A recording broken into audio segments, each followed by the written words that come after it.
जय हिंद दोस्तों। बहुत बहुत स्वागत है आप सभी का आज की इस वीडियो में। और आज की ये स्पेशल वीडियो मोस्ट इंपॉर्टेंट होने वाली है क्लास 11th के हिंदी के सब्जेक्ट के लिए, क्योंकि बच्चों आज की एक ही वीडियो के अंदर हम हिंदी की आपकी जो किताब है अभिव्यक्ति और माध्यम वाली, इसका पूरा का पूरा सिलेबस हम कवर करने वाले हैं। जी हाँ बच्चों, कुछ क्वेश्चन ऐसे होते हैं आपकी इस किताब के जो हर बार आपसे पेपर में पूछे जाते हैं। कुछ सिलेक्टेड क्वेश्चन हर बार आते ही आते हैं, तो उन इंपॉर्टेंट क्वेश्चन आंसर को इस वीडियो में हम डिस्कस करेंगे। ठीक है, इससे पहले भी एक वीडियो मैंने ऑलरेडी अपलोड कर रखी है, ठीक है, तो आप उसे देख लेना। यहाँ पे आई बटन में आपको लिंक दे दूंगा। और ये हमारा पार्ट नंबर 2 है। एक और वीडियो आएगी पार्ट नंबर 3 की, जिसमें आपको कथा पटकथा और जो डायरी लिखने वाले क्वेश्चन वो समझा दिए जाएंगे। ठीक है, इस तरीके से आपका व्यक्ति माध्यम का सिलेबस कंप्लीट हो जाएगा। शुरुआत करेंगे। सबसे पहला प्रश्न देखिए क्या है। अच्छा, एक चीज मैं क्या करूंगा कि आपको प्रश्न के साथ में ना हर एक क्वेश्चन से जो भी इंपॉर्टेंट एमसीक्यू भी निकल सकता है वो भी आपको समझा दूंगा। ठीक है, तो इस तरीके से आपकी दोनों तैयारी हो जाएंगी, क्वेश्चन आंसर की भी और एमसीक्यू की भी। ओके, चलिए सबसे पहला प्रश्न पढ़ते हैं। प्रश्न नंबर 1, समाचार के किन्हीं चार आवश्यक तत्वों का वर्णन कीजिए। यानी कि इंटरनेट के माध्यम से, मोबाइल के माध्यम से, आप या फिर अखबार के माध्यम से जो भी आपको न्यूज मिलती है, क्या आवश्यक तत्व हैं उसके, जो जिसकी वजह से लोग उसे पढ़ते हैं, क्या आवश्यक है भाई उसके लिए। तो देखो, समाचार में सबसे पहला जो आवश्यक तत्व होता है वो होती है नवीनता। क्यों भाई? क्योंकि समाचार बनने के लिए न्यू होने पर वह न्यूज है। यानी कि समाचार का मतलब क्या है? वो न्यू है। ठीक है, और इसीलिए वो उसे हम न्यूज कहते हैं। जैसे मान लेते हैं आज की 11 तारीख है, एग्जाम्पल के लिए मैं बताता हूँ। जैसे 11 तारीख है, तो आज रात के 12 बजे तक की जो भी घटना होगी वो आपको कल की जो 12 डेट रहेगी सुबह सुबह अखबार में देखने को मिल जाएगी। और 12 तारीख को रात के 12 बजे तक की जो घटना होगी वो आपको सुबह 13 बजे के अखबार में देखने को मिल जाएगी। यानी कि जो नवीनता है घटना होगी वो बनी रहनी चाहिए। अब आपको रोज भाई 11 तारीख की घटना आपको 12, 13, 14 बंदों को दिखा रहा है, पढ़ा रहा है, तो कोई आप उसे देखना पसंद करोगे? नहीं करोगे। ठीक है, अब दूसरी है बच्चों निकटता। कैसे भाई? क्योंकि समाचार जो है नॉर्मली जो ज्यादा पढ़ा लिखा नहीं है, अगर हम उसकी अब बात करें तो वो अपने आसपास के एरिया यानी कि भौगोलिक, सामाजिक, सांस्कृतिक और जो नॉर्मली राजनीतिक घटनाएं होती हैं उसके आसपास कोई जानना चाहेगा। अगर वहीं आप समाचार में यूरोप, अमेरिका की बात कर रहे हो तो कोई उसे देखेगा? नहीं देखेगा, क्योंकि मतलब ही नहीं किसी को उतना ज्यादा, है ना? तो हमेशा निकटता जरूरी है इस भावनाओं के संबंध। ठीक है, अब तीसरा होता है प्रभाव। प्रभाव का क्या मतलब है? जो घटना है जितनी तीव्र गति से फैलेगी तो ये पता चल जाएगा कि हाँ भाई वो समाचार कैसे आगे बढ़ रहा है। जैसे मान लेते हैं कोई एक ये ए समाचार है, अभी इस ए समाचार ने टोटल ये जो 100 लोग है ना, यहाँ पे अपनी खबर भेजी, तो 2 लोगों को अच्छी लगी, अगले दिन 5 को, 4 को अच्छी लगी, अगले दिन 10 को अच्छी लगी, फिर 20 को अच्छी लगी। तो ऐसे इसको पता चल जाएगा हाँ भाई, हमें ना इस तरीके की खबरें छापनी चाहिए, और तो हमारा जो प्रभाव बढ़ेगा वो बढ़ता जाएगा और लोग हमें देखने लगेंगे। तो यही चीज़ आ जाती है। अब चौथा है भाई जनरुचि। ये बहुत इंपॉर्टेंट है, क्योंकि कोई भी घटना, कोई भी विचार या फिर किसी भी समस्या पर अगर आप कोई भी न्यूज़ बना रहे हैं, तो याद रखिएगा कि लोग जो आपके पेपर को पढ़ते हैं, आपकी वीडियो को देखते हैं न्यूज़ वगैरह की, तो उनकी रुचि क्या है उसको याद रखिएगा। जैसे मान लेते हैं आपका ये का नाम का एक पेपर है, ठीक है, समाचार पत्र, और आपका पेपर फेमस है मेनली खेलों के, जो खेल होते हैं इसके लिए। आप उसी में बीच में पॉलिटिकल को लेके आ रहे हैं, पॉलिटिकल के इस विषय को, तो आपका समाचार कोई भी नहीं पढ़ेगा। इसीलिए जनरुचि, जनता की आपके इस पेपर के लिए किसमें रुचि है, ये आपको जानना बहुत जरूरी होता है। ठीक है, आगे आ जाता है पांचवा पॉइंट, टकराव या फिर संघर्ष। देखो, लोगों की टकराव या संघर्ष के बारे में स्वाभाविक दिलचस्पी होती है। जैसे कई कभी कभार जो होता है ना कि राजनीतिक पार्टीज जो होती हैं वो आपस में टकराव करती हैं, कोई कुछ बोलता है, कोई कुछ बोलता है। तो ऐसा जब टकराव होगा ना, राजनीतिक दलों का संघर्ष जैसा होगा, तो लोग आपके समाचार पत्र को और जानेंगे। ठीक है, छठा क्या है? उपयोगी जानकारी, यानी कि जानकारी उपयोगी होनी चाहिए, ऐसी कोई गलत सलत जानकारी नहीं देनी चाहिए। और सातवां है अनोखापन। ठीक है ना, ये चीजें हैं यहाँ पे। तो आप इन सभी पार्ट को अच्छे तरीके से समझिएगा। टोटल 4 पूछे गए थे, मैंने 7 आपको समझा दिए। ठीक है भाई, अगला क्वेश्चन देखते हैं। पत्रकारिता के प्रकार को समझाइए। तो टोटल जो है बच्चों, वो पत्रकारिता के 3 प्रकार होते हैं। अब यहाँ पे आएंगे आपके बहुत से एमसीक्यू एक साथ। जैसे सबसे पहली पत्रकारिता होती है बच्चों खोज परक पत्रकारिता। देखिए, जैसा कि नाम से पता चल रहा है, खोज परक, यानी कि ऐसी पत्रकारिता जिसमें गहराई से गहराई छानबीन करके वे तथ्य, वे सूचनाएं सामने लाई जाएं जिसे दबाने या फिर छुपाने का प्रयास किया जाए। इसी को आज हम स्टिंग ऑपरेशन के नाम से जानते हैं। ठीक है, ओके, यानी कि कुछ ऐसी कोई ऐसी छानबीन करो, गहराई से छानबीन करो, ऐसे तथ्यों की, ऐसे सूचनाओं की जो कि जनता से कई साल से छुपाते हुए आए हों, ठीक है? इसी को खोजपरक पत्रकारिता कहते हैं और इसी का दूसरा नाम होता है स्टिंग ऑपरेशन, ठीक है? अब आती है दूसरी विशेषीकृत पत्रकारिता। इसका मतलब क्या होता है? देखिए, जैसा कि नाम से पता चला है विशेषीकृत, इसका मतलब है हमारे देश की सरकार के प्रति जो मेन कंटेंट होते हैं उसकी बात करना। जैसे संसद के बारे में, न्यायालय यानी कि कानून के बारे में, देश की आर्थिक स्थिति के बारे में, खेल विज्ञान के बारे में, विकास के बारे में, अपराध और फैशन के बारे में, फिल्मों के बारे में। अब जब ये पत्रकारिता लागू की जाती है यानी कि ऐसी पत्रकारिता की जाती है तो उसे हम विशेषीकृत पत्रकारिता बोलते हैं, ठीक है? यानी किसी विशेष क्षेत्र की। अब तीसरी आ जाती है बच्चों वॉच डॉग, जैसे कि नाम से पता चलता है वॉच प्लस में डॉग, यानी कि जब मीडिया सरकार के किसी भी काम पर कड़ी पैनी नजर रखती है और जैसे ही वो कोई गड़बड़ी करती है, गलती करती है, तो उसका पर्दाफाश कर देती है। इसको वॉच डॉग पत्रकारिता कहते हैं, ठीक है? अब बात करते हैं कि एमसीक्यू में आपसे क्या पूछा जाएगा। तो एमसीक्यू में पूछा जाएगा बच्चों कि खोज परख पत्रकारिता का दूसरा नाम क्या है? स्टिंग ऑपरेशन होता है। या फिर आपसे ऐसे पूछा जाएगा ऐसी कौन सी पत्रकारिता होती है जिसमें गहराई से छानबीन करके ऐसे तथ्य सूचना को सामने लाया जाता है जिसे दबाने छिपाने की कोशिश की जाए, तो उसे स्टिंग ऑपरेशन भी कहते हैं, उसे खोज परख पत्रकारिता भी कहते हैं, ठीक है? एमसीक्यू में आपसे ये पूछा जा सकता है जब मीडिया सरकार के किसी भी काम पर पैनी निगाह नजर रखती है और उसे गड़बड़ी का पर्दाफाश करती है तो उसे कौन सी पत्रकारिता कहते हैं? उसको वॉच डॉग पत्रकारिता कहते हैं। याद रखेंगे इस बात को। चलिए, इसके बाद में आती है एडवोकेसी पत्रकारिता। अब ये कैसी होती है भाई? ये पत्रकारिता ऐसी होती है जब कोई समाचार संगठन किसी मुद्दे को उछाल कर उसके पक्ष में जनमत हासिल करने के लिए अभियान चलाते हैं तो उसे एडवोकेसी या फिर पक्षधर पत्रकारिता कहते हैं। जैसे मान लेते हैं कि राजनीति में कोई कॉन्फ्लिक्ट हुआ और किसी बंदे ने इस ए पार्टी को समर्थन दे दिया, तो अब ये जो कोई न्यूज मीडिया जो रहेगी, कोई जो समाचार पत्रिका कोई ऑफिस टाइप है, कंपनी जो भी होगी, ठीक है, एबीसी टाइम्स वटेवर जो भी है, तो वो क्या होगी, वो एडवोकेसी पत्रकारिता यहाँ पे कर रही होगी क्योंकि उसने केवल एक ही पक्ष को उछाला है यहाँ पे, ठीक है? फिर आगे आ जाता है हमारा फिफ्थ पार्ट आ जाएगा वैकल्पिक पत्रकारिता, यानी कि जो मीडिया स्थापित व्यवस्था के विकल्प को सामने लाने और उसके अनुकूल सोच को अभिव्यक्त करता है, उसे वैकल्पिक मीडिया कहते हैं। यानी कि जैसे किसी पार्टी की सरकार है, तो उस पार्टी की सरकार की व्यवस्था को अनुकूल सोच को विकसित करना, उसको वैकल्पिक मीडिया बोलते हैं। ये चीजें भाई, तो पत्रकारिता के 3 नहीं 5 प्रकार हैं वैसे तो, मैं आपको 3 बता रहा था, 5 है यहाँ पे। आई होप आपको सारे के सारे समझ में आ गए होंगे, ठीक है? चलिए, क्वेश्चन नंबर 3 हमारे सामने ये है कि भाई जो पत्रकारिता अभी हमने पढ़ी, हमने जानी क्या प्रकार है, क्या इम्पोर्टेंस है। मतलब इम्पोर्टेंस तो अभी हमें बतानी ही है, प्रकार वगैरह देखे क्या है ये देखा, तो क्या महत्व तो है इसका आखिरकार, क्या पता चलता है हमें इससे? तो सबसे पहले तो ये पता चलता है भाई कि हमें देश-विदेश की गतिविधियों के बारे में जानकारी मिलती है। कुछ ऐसे अखबार होते हैं बच्चों जो कि लिखते हैं केवल डिस्ट्रिक्ट लेवल पे, कुछ ऐसे अखबार होते हैं जो लिखते हैं स्टेट लेवल पे, कुछ ऐसे होते हैं जो लिखते हैं कंट्री लेवल पे और कुछ ऐसे होते हैं जो लिखते हैं इंटरनेशनल लेवल पे, ठीक है? तो हमें इन सभी अखबारों से अपने जिला, राज्य, देश और विदेशों की जानकारियाँ मिलती हैं गतिविधियों की, ठीक है?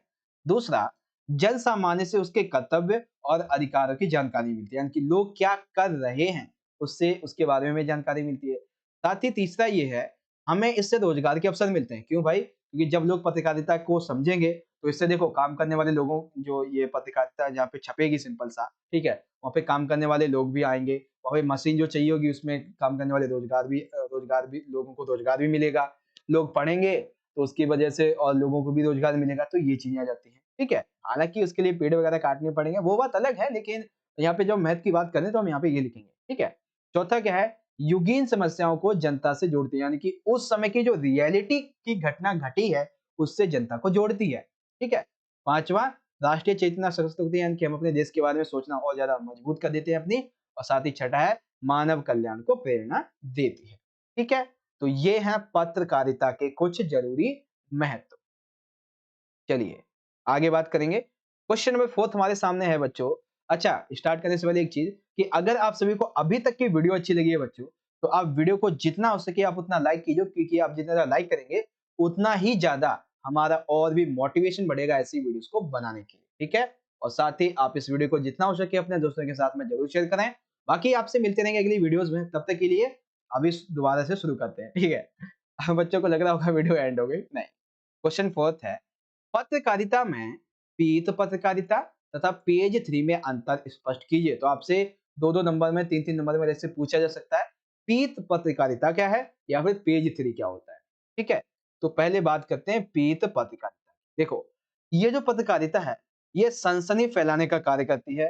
पीत पत्रकारिता में अखबार जो है, वो अफवाहें, व्यक्तिगत आरोपों को, प्रत्यारोपों को, प्रेम संबंधों को, भंडाफोड़ और फ़िल्मी गपशप की तरह समाचार को प्रकाशित करते हैं। यानी कि देखो, पीत पत्रकारिता क्या है? जैसे ही कोई भी घटना घटी, उसकी सनसनी फैला देते हैं। जैसे कि कोई जो अफ़वाहें होती हैं, तो जो ये पीत पत्रकारिता जो होती है, ये फैला देती है उसको, कहती है कि अफ़वाह है नहीं बेसिकली, ठीक है?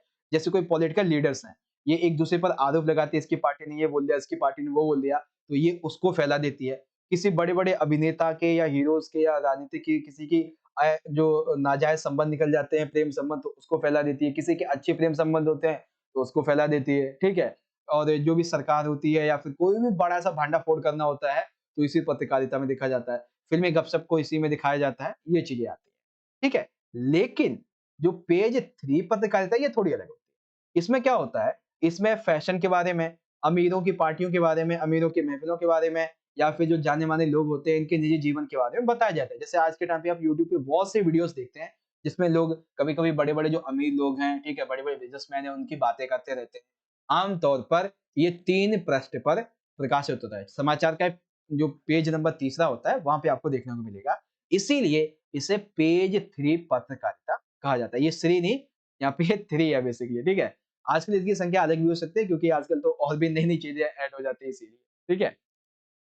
तो पीत पत्रकारिता सनसनी फैलाने के लिए, पेज 3 नॉर्मली जो उनकी पार्टी महफ़िल वगैरह जाने-माने लोगों के जीवनी जीवनी के बारे में, ठीक है? चलिए, क्वेश्चन नंबर 5, पत्रकारिता में न्यूज़ पेज एवं डेडलाइन का वर्णन कीजिए।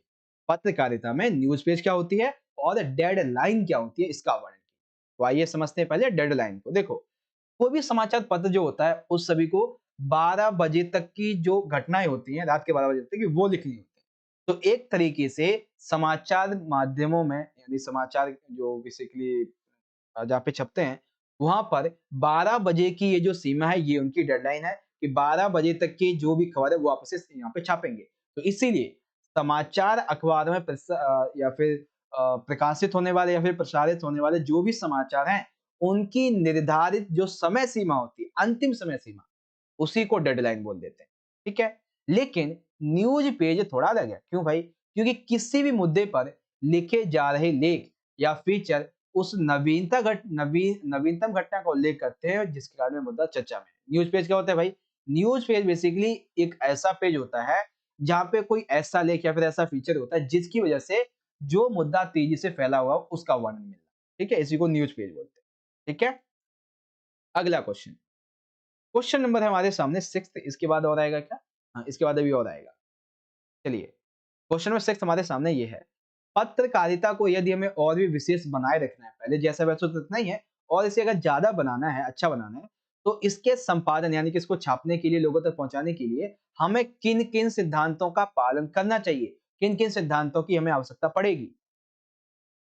तो इसमें सबसे पहला जो सिद्धांत है बच्चों, वो आता है निष्पक्षता का, यानी कि फेयरनेस। मतलब अगर पत्रकारिता को और विकसित करना है, तो इसके लिए जो भी पत्रकार है, जो भी रिपोर्टर होता है, संवाददाता होता है, उसे निष्पक्ष होना पड़ेगा, यानी कि किसी भी एक पार्टी का, एक धर्म का, भाषा, जाति, व्हाटएवर, किसी का भी उसे पक्ष नहीं लेना है, क्योंकि हम सभी को पता है, पत्रकारिता यानी मीडिया को लोकतंत्र का चौथा स्तंभ माना जाता है। ठीक है? लेकिन देखो, निष्पक्षता का मतलब ये भी नहीं है कि आप किसी के बारे में बोलोगे नहीं। आप बोलोगे, लेकिन क्या सही है, क्या गलत है, क्या न्याय है, क्या अन्याय है, इसको ध्यान में रखें। अगर आपको लगता है कि ये चीज़ सही है, फिर तो वो सही है, आप उसे बताएँ। आपको लगता है ये चीज़ गलत है, तो आप उसको गलत बताएँ। आप गलत को सही या सही को गलत मत बताएँ, जो एक्चुअल में है, वही बताओ, क्योंकि आपको संविधान के अनुसार लोकतंत्र का चौथा स्तंभ माना गया है भाई। ठीक है? आगे। दूसरा है तथ्यों की शुद्धता, यानी कि एक्यूरेसी। दैट मीन्स जो मीडिया होती है, यानी कि पत्रकारिता, इसमें यथार्थ का प्रतिबिंब होता है, यानी कि जो रियलिटी होती है, सच्चाई होती है, उसका तत्व हमें देखने को मिलता है। इसीलिए कहा जाता है कि कोई भी तथ्य जो भी पत्रकार दे रहा है, पत्रकारिता में लिखा जा रहा है, वो गलत नहीं होना चाहिए। तोड़ मरोड़ के उसे प्रस्तुत नहीं किया जाना चाहिए, एकदम सीधा सीधा जनता के सामने रख दीजिए। ठीक है? अब तीसरी है वस्तुपरकता। वस्तुपरकता का क्या मतलब है? ऑब्जेक्टिविटी। इसका मतलब ये है कि जब एक पत्रकार समाचार के लिए तथ्यों का आकलन अपनी धारणा के आधार पे करता है, तो ऐसा गलत होता है। ठीक है? वास्तुपरकता का क्या मतलब है? कोई भी घटना घटती है, कोई भी तथ्य होता है, तो उसे समाचार पत्र के पत्रकार को क्या करना चाहिए? जो रियलिटी है, वही दिखानी चाहिए, अपनी जो बातें हैं, उसमें नहीं रखनी चाहिए। ठीक है? इसको बोलते हैं वास्तुपरकता। अब चौथी है बच्चों संतुलन यानी कि बैलेंस। देखो, समाचार को किसी एक पक्ष में झुका नहीं होना चाहिए, यानी कि वो किसी एक पार्टी, धर्म, भाषा, जाति को नहीं मानना चाहिए, उसको दोनों पक्षों का बराबर पक्ष लेना चाहिए। ठीक है? पांचवा है स्रोत यानी कि सोर्सर एट्रीब्यूशन। ठीक है? स्रोत यानी कि सोर्सिंग एट्रीब्यूशन। इसका मतलब क्या है कि किसी भी समाचार में जो भी सूचना शामिल की जा रही है, जो भी जानकारी ली जा रही है, उसका कोई रियल में कोई स्रोत होना चाहिए। ठीक है? और उस स्रोत का उल्लेख समाचार पत्र में भी किया जाना चाहिए, ताकि अगर किसी को डाउट लगता है कि समाचार पत्र में जो जानकारी दी गई है वो गलत है, तो उस स्रोतकर्ता से जाके संबंध करेगा। ठीक है? ये चीजें होती हैं। तो अगर हमें पत्रकारिता को और एक नेक्स्ट लेवल तक लेके जाना है, तो उसमें निष्पक्षता होनी जरूरी है, तथ्यों की शुद्धता होनी जरूरी है, वास्तुपरकता जरूरी है, संतुलन बैठाना जरूरी है, स्रोत जरूरी होता है बहुत ज्यादा। ठीक है? चलिए, one of the last question of this video regarding the पत्रकारिता। Question number 7। पत्रकारिता के अन्य आयाम, इनके बिना कोई समाचार पत्र स्वयं को पूर्ण नहीं मान सकता, वो क्या है? ठीक है, बहुत अच्छा प्रश्न है बच्चों। क्या क्या आएगा? यानी कि देखो, अगर हमें पत्रकारिता को और भी नेक्स्ट लेवल तक ले जाना है, तो इसके लिए और भी कुछ सिद्धांत होते हैं जिसे हम बोलते हैं पत्रकारिता के सिद्धांतों के बारे में। वो कौन कौन से? तो इसमें हम बात कर रहे हैं एक तरीके से संपादकीय के बारे में। क्या होता है संपादकीय? आपसे एमसीक्यू में पूछा जा सकता है बच्चों, संपादकीय का क्या मतलब होता है? तो संपादकीय का मतलब होता है, ये समाचार पत्र का सबसे महत्वपूर्ण प्रश्न होता है। यानी कि ये कोई व्यक्ति नहीं है, जैसे नाम से पता चलो संपादकीय है, नहीं। ये समाचार पत्र का सबसे पहला या फिर कह सकते हो सबसे महत्वपूर्ण पेज होता है। ठीक है? संपादक इस प्रश्न पर अपनी राय प्रकट करता है, यानी कि किसी भी मुद्दे के बारे में वो अपनी राय प्रकट करता है, लेकिन कभी किसी एक का पक्ष या विपक्ष नहीं बनेगा, ऐसा होता है। अब इस प्रश्न पर जो लेख लिखे जाते हैं, वो कोई ऐसा नहीं कह रहा है क्या कोई भी न्यूज़ रिपोर्टर का वो उसने छाप दिया, नहीं, वो विशेषज्ञ होता है। ठीक है? संपादक के नाम पत्र भी, यानी संपादक के लिए अगर कोई बात लिखनी होती है, तो वो भी इसी पत्र में लिखी जाती है। वह घटनाओं का आम लोगों की टिप्पणी होती है। ठीक है ना? ये चीज़ जैसे आपकी सपोर्ट मटेरियल होती है, तो उसमें आपके पेज जो पीछे 1-2 पेज खाली होते हैं, वो क्या होते हैं? वो आपकी ही बात उन तक पहुँचाने के लिए होती है या फिर अपने नोट्स लिखने के लिए होते हैं। अब इसके लिए कई सिद्धांत होते हैं, जिसमें सबसे पहला है बच्चों फोटो पत्रकारिता। मतलब जो बात कई हजार शब्द स्पष्ट नहीं कर पाते हैं, उसे मात्र एक फोटो स्पष्ट कर देते हैं। एग्जाम्पल के लिए अगर मैं आपको यहाँ पे एक साइन बताऊं, ठीक है? एग्जाम्पल के लिए आप थोड़ा गैस करना कि ये क्या हो सकता है। ठीक है? ये मैंने बनाया एक साइन, आपको क्या पता चल गया? ये रॉन्ग नहीं, देखो थोड़ा सा ना मेरी ड्राइंग भी मत जाना, क्योंकि ड्राइंग तो बचपन से ही सही नहीं है। ठीक है? बाकी आप इसे देखना कि मैं यहाँ पे बना के आ रहा हूँ। ठीक है? और यहाँ पे एक मतलब ठीक ही है मेरे हिसाब से तो। ये क्या दर्शा रहा है? ये सिंबल है एम्बुलेंस का, यानी कि मेडिकल का। तो अब ये एक शब्द क्या बता जाएगा? अगर मान लेते ये शब्द किसी गाड़ी पे लगा हुआ है, वो पीछे खड़ी है, तो ये एक शब्द बता देता है कि उसके अंदर एक ऐसा व्यक्ति है जिसकी जान खतरे में है। उसके अंदर बहुत सारे ऐसे लोग हैं जो बहुत ज़्यादा परेशान हैं, उन लोगों को आगे जाने की जल्दी है, उन्हें जल्दी भेजना चाहिए। ये पता चल जाता है। और भी बहुत सारे शब्दों से बहुत सारी ऐसी कार्टून पेंटिंग्स होती हैं बच्चों, जो एक ही पेंटिंग बहुत से शब्दों को बयां कर जाती है। ठीक है? ये चीज को बोलते हैं फोटो पत्रकारिता। उसके बाद दूसरी है बच्चों कार्टून कोना। ये क्या होता है?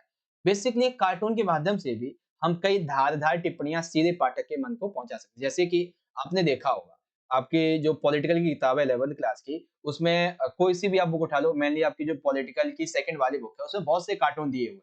वो कार्टून एक दूसरे को आपस में बात कर रहे होते हैं, तो वो सवाल कर रहे होते हैं। यही पत्रकारिता का अहम पॉइंट होता है। ठीक है? और सबसे आखिरी है बच्चों रेखांकन और कार्टोग्राफ, फोटोग्राफ बेसिकली। मतलब क्या है? इनके प्रयोग के शब्दों के बिना आंकड़ों को ग्राफ के द्वारा एक नज़र में समझा जा सकता है। यानी कि कई बार होता है कि आंकड़े हम जो है वो नॉर्मली एक सेंटेंस में लिखते हैं, तो समझने मुश्किल होती है। लेकिन वहीं आप एक इस तरीके का एक टेबल बना दें, जैसे यहाँ पे कि यहाँ पे जो है वो खाना है, ठीक है? किलो के हिसाब से, और यहाँ पर जो है लोग हैं हज़ारों के हिसाब से। तो जैसे-जैसे ये आंकड़ा बढ़ता चला जाएगा, आपको पता लगता चला जाएगा कितने हज़ार लोगों को कितना किलो खाना मिला, पता चल जाएगा। लेकिन वही बात हम लाइन में लिखेंगे, लाइन में लिखते जाएँगे बहुत सारे आंकड़े तो आप कन्फ्यूज़ हो जाएँगे। तो इसीलिए फ़ोटोग्राफ मतलब ये जो कार्टोग्राफ होता है ये ज़रूरी होता है, ठीक है? इसके समाचार उपयोग इसका जो उपयोग है वो टीवी में भी होता है। जैसे आप जब देखते हैं कि इलेक्शन होता है, तो इलेक्शन पोल तो ऐसे ही तो चलता है एकदम ऐसे, किसी का ऊपर हुआ, ठीक है? इलेक्शन पोल ऐसे तो चलता है, किसी का ऊपर हुआ, किसी का फिर नीचे हो गया, फिर किसी का एकदम ऊपर पहुँच गया, फिर किसी का नीचे एकदम से, है ना? तो यही तो होता है। इसीलिए पत्रकारिता के ये अहम पार्ट यहाँ पे हो जाते हैं। ठीक है बच्चों? तो आई होप कि आज की इस वीडियो का जितना भी इम्पोर्टेंट पार्ट था आपका पत्रकारिता वाला, वो समझ में आ गया होगा। क्योंकि वीडियो हमारी एंड हो जाती है और अभी एक और वीडियो आएगी बच्चों, जिसमें मैं आपको डायरी लेखन, ठीक है?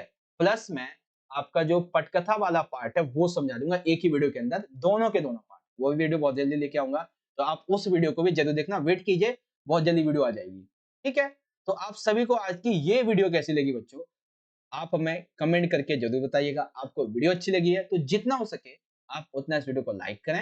अपने सभी के सभी दोस्तों के साथ इस वीडियो को ज़्यादा से ज़्यादा शेयर करें और आप मुझे वीडियो के कमेंट बॉक्स में ज़रूर बताएँ कि आपको वीडियो कैसा लगा। ठीक है? बाकी आपसे फिर मुलाकात होगी अगली वीडियो में। तब तक के लिए आप पढ़ते रहिए। आपको ऑल द बेस्ट आपके एग्ज़ाम के लिए। धन्यवाद। जय हिंद, वंदे मातरम।